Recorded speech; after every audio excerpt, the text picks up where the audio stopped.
प्रिय विद्यार्थियों, मैं रुबेन सरन माथुर, सहायक आचार्य ईएफएम राजकीय शाकंभर स्नातकोत्तर महाविद्यालय सांबर लेक जयपुर आपका आज के इस ई लेक्चर में स्वागत करता हूं।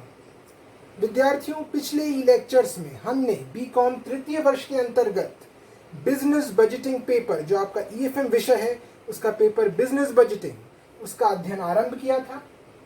हमने पढ़ा था कि बजटिंग की परिभाषा क्या है, बजटिंग का अर्थ क्या है, बजट और बजटिंग में क्या अंतर है, बजट का वर्गीकरण क्या है।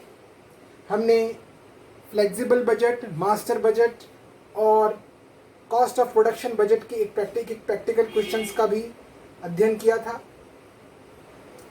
आज विद्यार्थियों हम फ्लेक्सिबल बजट की यानी लो शीट बजट बनाने की एक और प्रश्न का अध्ययन करेंगे।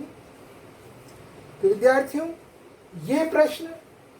इस प्रश्न में लोडशील बजट बनाने के लिए हमसे कहा गया है, और लोडशील बजट बनाने के लिए यहाँ दे रखा है, ये जानकारी दे रखी है। बी लिमिटेड के लिए 50% क्षमता उपयोग, यानी हमारी जो कुल क्षमता है उसका अगर हम 50% ही उपयोग करते हैं, यानी हम केवल 5000 इकाइयां बनाते हैं, तो इस स्तर पे निम्न जानकारी हमारे पास उपलब्ध है। पहली जानकारी, इसी जानकारियों को ध्यान में रखते हुए हमें एक फ्लेक्सिबल बजट बनाना है। पहला, उत्पादन व विक्रय के सभी स्तरों पर स्थायी व्यय एक समान रहते हैं। विद्यार्थियों, हम ये जानते ही हैं कि स्थायी व्यय यानी फिक्स्ड एक्सपेंसेस एक समान रहते हैं। उत्पादन व विक्रय के सभी स्तर पर स्थायी व्यय एक समान रहते हैं, ठीक है। दूसरी जानकारी, दूसरा जो बिंदु दे रखा है, क्षमता के 50% से 70% के बीच विक्रय मूल्य 25 रुपए रहेगा। यानी जब हम प्रोडक्शन अपनी कैपेसिटी का 50% से 70% करेंगे, तब हमारा जो विक्रय मूल्य यानी सेल्स प्राइस वो 25 रुपए रहेगा, ठीक है। तीसरा बिंदु, अर्ध परिवर्तनशील व्यय यानी सेमी वेरिएबल एक्सपेंसेस 50 से 65% क्षमता स्तर पर अपरिवर्तित रहेंगे, यानी जितने वो इसमें दिए हुए हैं वही रहेंगे, लेकिन 65 से 80% के बीच वो 10% बढ़ जाएंगे, ठीक है। हमें इन सब जानकारियों को एक बार नोट करना है। 65 से 80% के बीच वो 10% बढ़ जाएंगे, और 80 से 100% के बीच यही अर्ध परिवर्तनशील व्यय 30% बढ़ जाएंगे, ठीक है। यानी 50 से 65% तक तो वो अनचेंज रहेंगे, 65 से 80% के बीच 10% बढ़ जाएंगे, और 80% से 100% अगर हम कैपेसिटी का यूटिलाइजेशन करेंगे तो 30% बढ़ जाएंगे। विद्यार्थियों, यहाँ हमें समझना पड़ेगा कि यहाँ पे 50% क्षमता उपयोग की इकाइयां दी हुई है 5000 इकाई। तो हम ये जान सकते हैं यदि हम 100% क्षमता का उपयोग करेंगे, 100% क्षमता का उपयोग करेंगे तो इकाइयां कितनी होंगी? 10,000। जब 50% पे 5000 है तो कुल क्षमता उपयोग पर 100% क्षमता के उपयोग पर इकाइयां होंगी 10,000। आगे चौथा बिंदु दे रखा है, 90% उत्पादन स्तर पर सामग्री लागत 5% बढ़ जाती है और विक्रय मूल्य 5% कम हो जाता है। यानी जब हम अपनी क्षमता का 90% उपयोग करेंगे, यानी 90% उत्पादन स्तर यानी 9000 इकाइयों का उत्पादन करेंगे, तब सामग्री लागत यानी material cost, direct material cost 5% बढ़ जाती है और विक्रय मूल्य सेलिंग प्राइस 5% कम हो जाता है। अगला बिंदु दे रखा है पांचवा, 100% उत्पादन स्तर यानी 10,000 इकाई पर सामग्री लागत व श्रम लागत यानी डायरेक्ट लेबर और डायरेक्ट मटेरियल और डायरेक्ट लेबर दोनों 10% बढ़ जाते हैं, लेकिन विक्रय मूल्य 8% कम हो जाता है। यानी विक्रय मूल्य 8% कम हो जाता है। इन सब का हमें ध्यान रखना है। जो भी क्वेश्चन में जानकारी दे रखी है उसको एक बार हम याद कर लें या नोट कर लें, ताकि हमें क्वेश्चन में आगे दिक्कत ना आए। अगली जानकारी यानी छठा बिंदु जो दे रखा है इस प्रश्न में, वह है, छठा बिंदु दे रखा है कि अर्ध परिवर्तनशील यानी अर्ध परिवर्तनशील अर्ध परिवर्तनशील व्यय हमारे 50,000 है। हमारे अर्ध परिवर्तनशील व्यय 50,000 है। ये प्रश्न में सीधे सीधे दे दिया कि हमारे अर्ध परिवर्तनशील व्यय सेमी वेरिएबल एक्सपेंसेस 50,000 है। हमारे अगला बिंदु, 7वां बिंदु, ये दे रखा है कि हमारे स्थिर व्यय यानी हमारे फिक्स्ड एक्सपेंसेस, हमारे स्थिर व्यय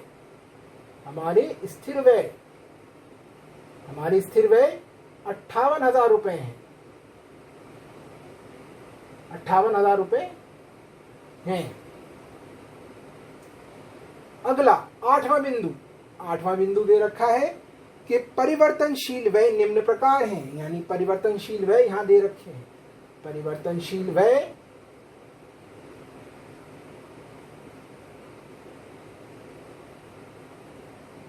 निम्न प्रकार है। निम्न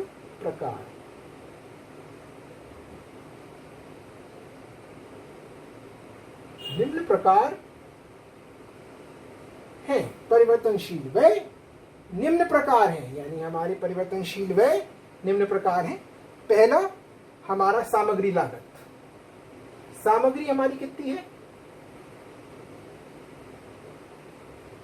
हमारी सामग्री लागत है 5 रुपए प्रति इकाई।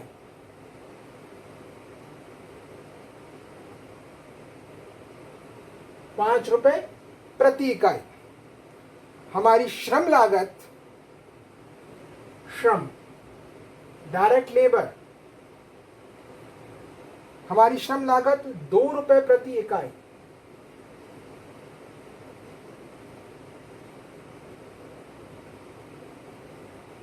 हमारी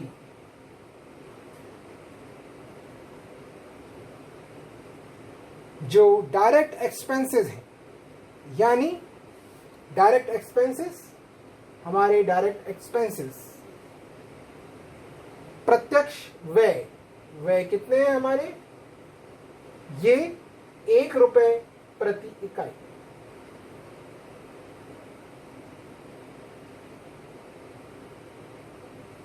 ये सारी जानकारियां देते हुए प्रश्न हमसे कहता है कि हमें एक लोचशील बजट बनाना है। लोचशील बजट बनाना है हमें। प्रश्न अब ये हमें ध्यान में रखना है कि प्रश्न हमसे क्या कह रहा है। प्रश्न कह रहा है कि 60%, 75%,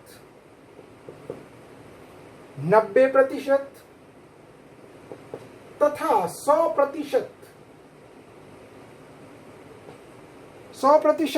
क्षमता पर लोचशील बजट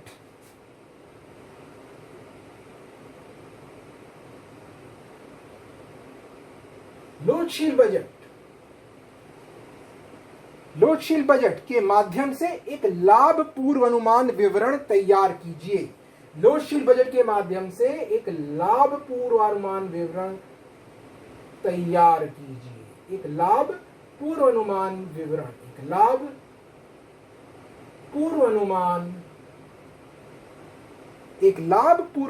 विवरण हमें तैयार करना है। विवरण तैयार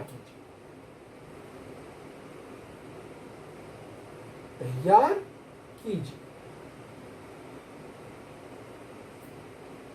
तो विद्यार्थियों, यहां पे हमें लोचशील बजट के साथ साथ एक लाभ पूर्वानुमान विवरण भी तैयार करना है, यानी हमें एक प्रॉफिट फोरकास्ट स्टेटमेंट भी तैयार करना है कि हमें किस स्तर पर कितना लाभ हो रहा है। तो यहां एक नया बात आ गई थोड़ी सी। तो इसके लिए सबसे पहले हम एक परफॉर्मा बनाएंगे फ्लेक्सिबल बजट का। यहां पे हम एक परफॉर्मा फ्लेक्सिबल बजट का तैयार करेंगे। Flexible budget of B company. Flexible budget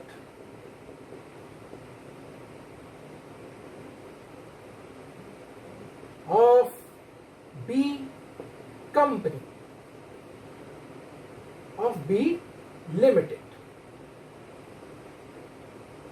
for the year ending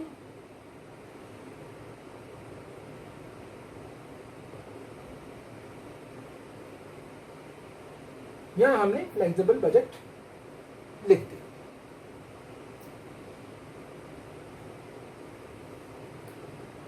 सबसे पहले पर्टिकुलर्स,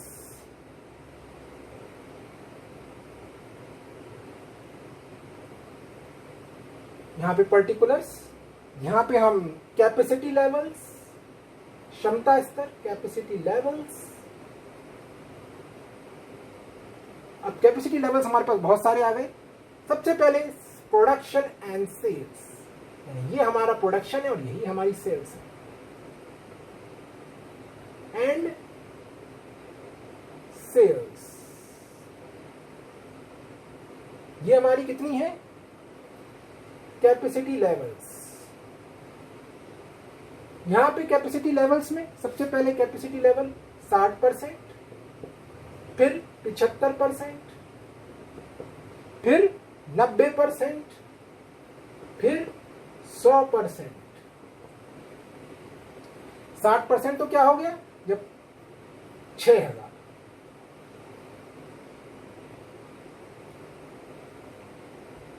75% 7500,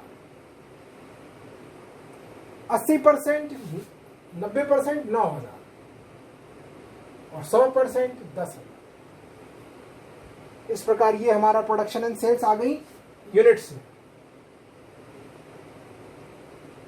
इसके पश्चात पहले सबसे पहले वेरिएबल कॉस्ट निकालेंगे, यानी ए, बिंदु ए, वेरिएबल कॉस्ट। वेरिएबल कॉस्ट, तो वेरिएबल कॉस्ट हमने निकालेंगे। सबसे पहले वेरिएबल कॉस्ट कौन सी होती है? मटेरियल। तो पहली वेरिएबल कॉस्ट क्या आ गई? मटेरियल।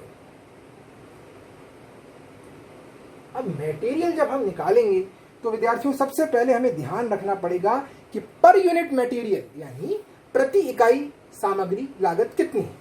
प्रति इकाई सामग्री लागत कितनी दे रखी थी प्रश्न में? आपको याद होना चाहिए 5 रुपए। तो 5 रुपए को हम इकाइयों से गुणा कर लेंगे तो हमारी सामग्री लागत आ जाएगी। लेकिन इसके साथ साथ जो हमारी हमें अतिरिक्त जानकारी दे रखी है, प्रश्न में जानकारी दे रखी है, उसका भी ध्यान रखना पड़ेगा। वो जानकारी दे रखी है कि 90% स्तर पर सामग्री लागत 5% बढ़ जाती है, 100% स्तर पर सामग्री लागत 10% बढ़ जाती है। तो उसको ध्यान में रखते हुए सबसे पहले 5 को 6000 से गुणा किया। 5 को 6000 से गुणा किया तो क्या आएगा? 60% स्तर पर, 60% स्तर पर लिख रहे हैं। मटेरियल कॉस्ट कितनी हो गई? 5000। कितनी हो गई? 5000 नहीं, 30,000। 5 को आपने 6000 से गुणा किया तो ये हो गई 30,000। 30,000। फिर हमने 5 को 7.5 से गुणा किया, 7,500 से, तो यहां पे हमारी कितनी आ गई? 37,500। अब 90% स्तर की बात आती है। तो यहां पे हम सामग्री लागत को 5 को 9,000 से गुणा करेंगे, लेकिन यहां लिखा हुआ है कि ये 5% बढ़ जाएगी। तो हमने 9,000 को 5 से गुणा किया तो क्या आया? 9,000 को अगर हम 5 से गुणा करेंगे तो क्या आएगा? उसमें हम 10% जोड़ देंगे, यानी 9,000 को जब हम 5 से गुणा करेंगे तो 45,000 आएगा। लेकिन उसमें हम 5% जोड़ देंगे, क्योंकि प्रश्न में लिख रखा है कि 5% बढ़ जाती है, इसलिए 45,000 की जगह 47,250। और 10,000 की क्षमता स्तर पे 5 को हम 10,000 से गुणा करेंगे तो 5,000, लेकिन 10% अतिरिक्त जोड़ेगा, क्योंकि प्रश्न में निर्देश दे रखा है। इसीलिए 5 गुणा 10,000 यानी 50,000, उसमें 10% जोड़ दिया तो 55। ये हमारी सामग्री लागत पूरी हो गई। ठीक है। अब लेबर कॉस्ट अगली आ गई 2। लेबर कॉस्ट के लिए कितनी है लेबर कॉस्ट? याद होना चाहिए प्रश्न में क्या दे रखा है। कि प्रश्न में दे रखा है प्रति इकाई श्रम की लागत कितनी है? 2 रुपए पर यूनिट दे रखी है। तो जितनी यूनिट है उनको मल्टीप्लाई कर लो। 6000 को 2 से गुणा करो तो क्या आएगा 12000। 12000 हमारी श्रम लागत आ गई यहाँ पे 60% क्षमता स्तर पे।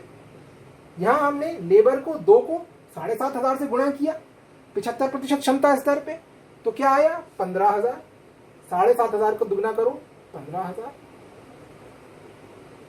फिर 2 को हमने 9000 से गुणा किया तो क्या आया 18000। लेकिन प्रश्न में लिख रखा है जब 100% के स्तर पे हम श्रम लागत मालूम करेंगे तो प्रति इकाई श्रम लागत को 10% बढ़ा देना है।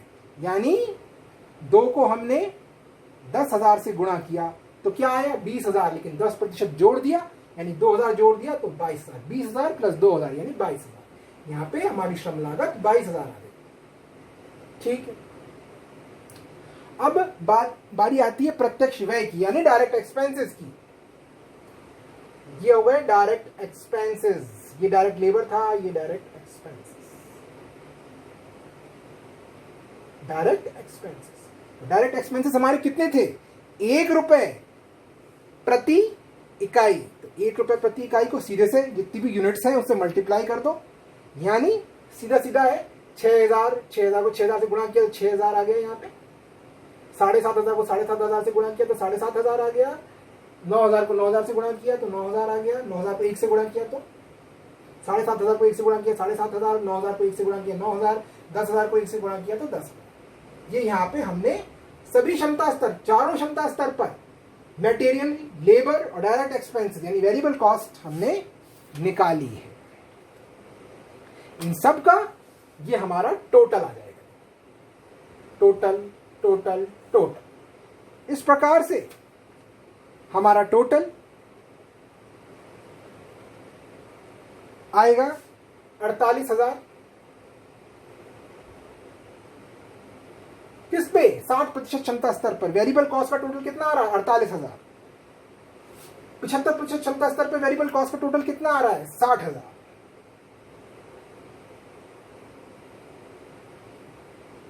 ठीक है, 90% क्षमता स्तर पर टोटल कितना आ रहा है योग 65,000। और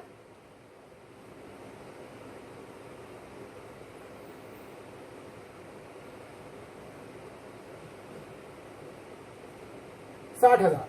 90% क्षमता स्तर पर ये योग 65,000 नहीं आ रहा है, ये आ रहा है 74,250। ध्यान रखिए 74,250, क्योंकि हमने जोड़ा 47,250 प्लस 18,000 प्लस 9,000, 74,250 ये योग आ गया।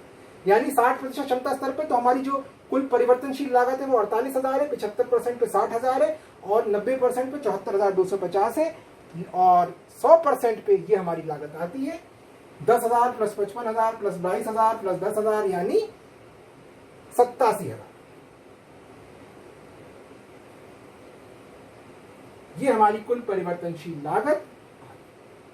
इसके बाद अगला हमें क्या निकालना है अर्ध परिवर्तनशील लागत।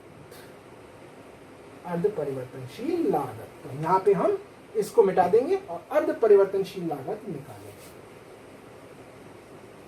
ये तो हमारा क्या हो गया प्रोडक्शन एंड सेल्स।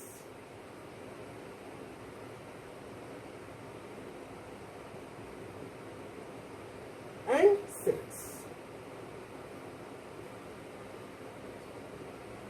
अब यहां बात आती है पॉइंट बी, हमारा जो है जो हमारी बी लागत है वो है semi variable expense. Semi variable expenses. Semi variable expenses में क्या जानकारी दे रखी थी, ये आपको याद होना चाहिए कि क्या जानकारी दे रखी थी। दे रखी थी कि सेमी वेरिएबल एक्सपेंसेस 50,000 हैं, लेकिन अर्ध परिवर्तनशील व्यय क्षमता के 50% से 65% के बीच में अपरिवर्तित रहेंगे। यानी 60% कैपेसिटी पे कितने होंगे वो 50,000 ही रहेंगे। 50,000 ही रहेंगे। सब कब से 50% से 65% तक तो ये 50,000 ही रहेंगे। लेकिन क्या लिख रखा था आगे आगे आगे याद होना चाहिए कि 65% से 65% से 80% कैपेसिटी लेवल, यानी जब हमारी उत्पादन क्षमता 65% से 80% के बीच होगी तब हमारे जो अर्ध परिवर्तनशील व्यय हैं वो 10% बढ़ जाएंगे। यानी 50,000 में 10,000 जोड़िए, यानी 55,000 हो जाएंगे। और जब हमारी क्षमता 80% से 100% के बीच होगी तब ये 30% बढ़ जाएंगे। तो 50,000 में 30% जोड़ेंगे यानी 15,000 जोड़ेंगे तो ये 90% कैपेसिटी लेवल पे कितने हो जाएंगे? 65,000। और 100% कैपेसिटी पे कितने हो जाएंगे? ये भी 65,000, क्योंकि 30% बढ़ गए। अगली क्या आती है? Fix cost. तो फिक्स कॉस्ट यानी स्थिर व्यय। स्थिर व्यय तो एक समान रहते हैं, प्रश्न में दे भी रखा है, यानी पॉइंट सी, यानी फिक्स कॉस्ट। फिक्स कॉस्ट एक समान रहती, यानी फिक्स कॉस्ट कितनी है? 50,000, 58,000। तो 58,000 ही रहेगी। 58,000 यहाँ पे भी 58,000, चारों क्षमता स्तर पर 58,000, यहाँ पे भी 58,000, यहाँ पे भी 58,000 और 100% पे भी 58,000।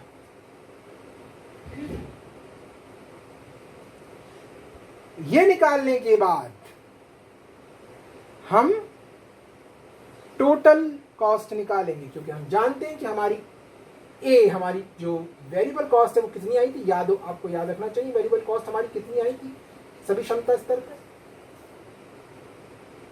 हमारी वेरिएबल कॉस्ट 60% पे आई थी 48,000,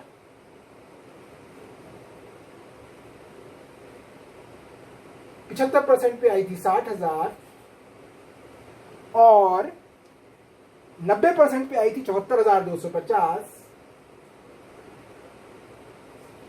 और 100% पे आई थी 87,000।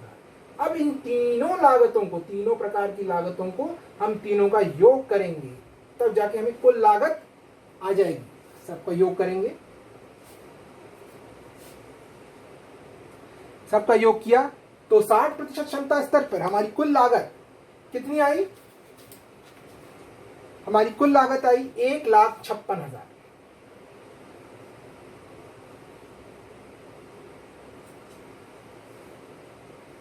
पिछहत्तर प्रतिशत क्षमता स्तर पर हमारी कुल लागत कितनी आई?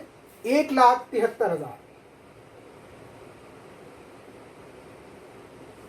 90% क्षमता स्तर पर हमारी कुल लागत कितनी आई? 1,97,250 और 100% क्षमता स्तर पर हमारी लागत कितनी आई? 2,10,000। अब हमें लाभ भी निकालना है यहाँ पे, क्योंकि प्रश्न में दे रखा है। तो लाभ किससे निकालेंगे? कुल लागत को किससे तुलना करेंगे? हमारी विक्रय से, हमारे सेल्स से। तो यहाँ सेल्स को हम लिख लेंगे। हमारी सेल्स कितनी है?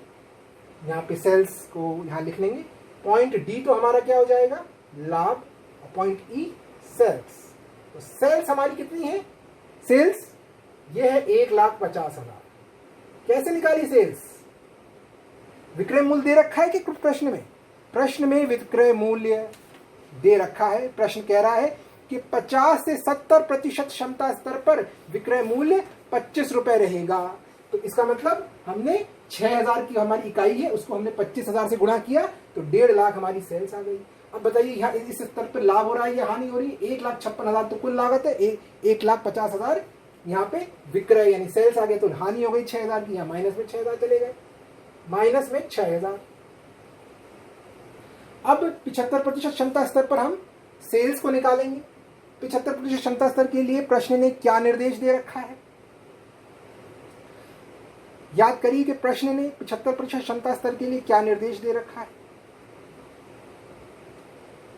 ये दे रखा है कि 50 से 70% के बीच में मूल्य 25 रुपए है। 75% के बारे में नहीं लिख रखा। तो 25 को हम 7,500 से गुणा करें,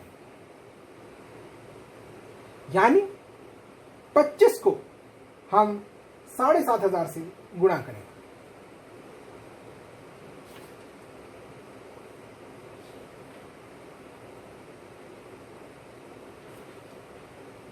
आप याद करिए कि प्रश्न में कोई भी निर्देश सेलिंग प्राइस को लेके नहीं दे रखा, 75% प्रश्न में दे रखा है कि 90% उत्पादन स्तर पर मटेरियल कॉस्ट भी 5% कम हो जाती है, सेलिंग प्राइस 5% कम हो जाती है।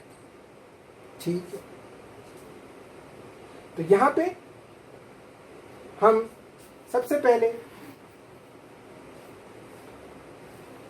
ये निकालेंगे कि आखिर अब यहां 75% के लिए हमें कोई निर्देश नहीं दे रखा है, तो हम ऐसी स्थिति में क्या माने।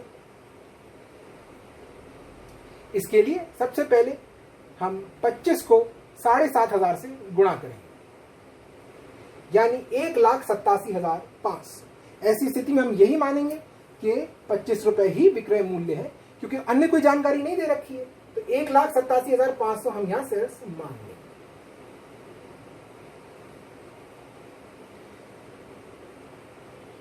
$1,87,500, यानी हमारा जो लाभ यहां पे लाभ आ रहा है या हानि आ रही है, तो 1,87,500 तो हमारी सेल्स हो गई और 1,73,000 हमारा लागत हो गई, तो यहां पे लाभ आ रहा है 14,500। ठीक है, अब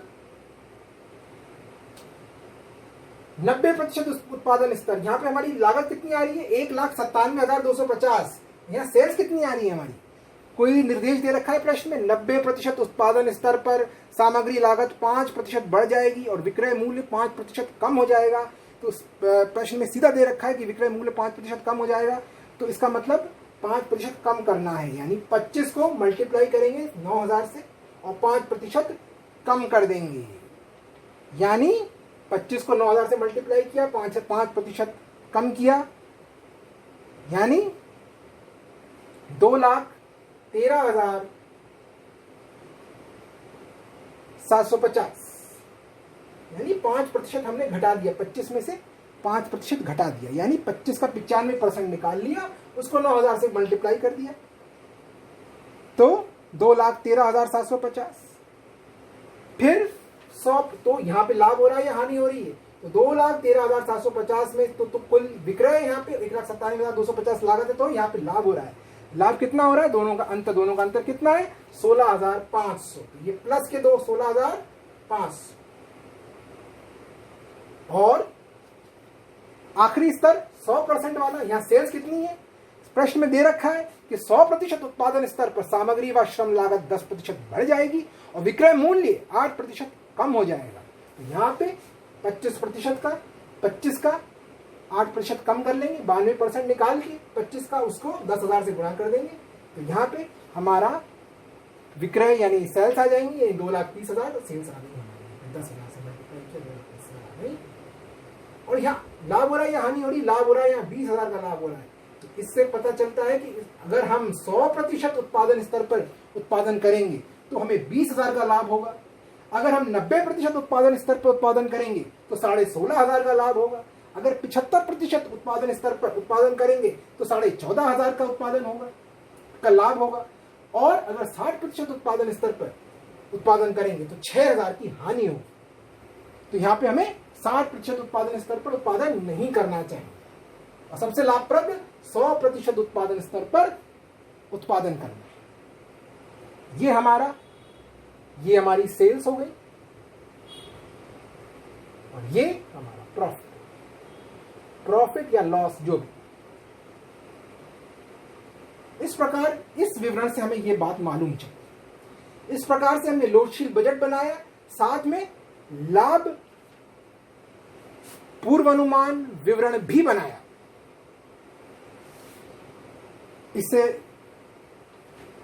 इससे हमें मालूम चला कि किस प्रकार हम वेरिएबल, एक हमारे पास जो फ्लेक्सिबल बजट होता है वे कई उत्पादन स्तर पर हम ये निकाल सकते हैं कि हमें लाभ हो रहा है या हानि हो रही है, कितनी लागत हमारी आएगी। यही फ्लेक्सिबल बजट का लाभ है, वो किसी एक उत्पादन स्तर के लिए नहीं होता है फ्लेक्सिबल बजट। तो विद्यार्थियों, आज के ई लेक्चर में इतना ही।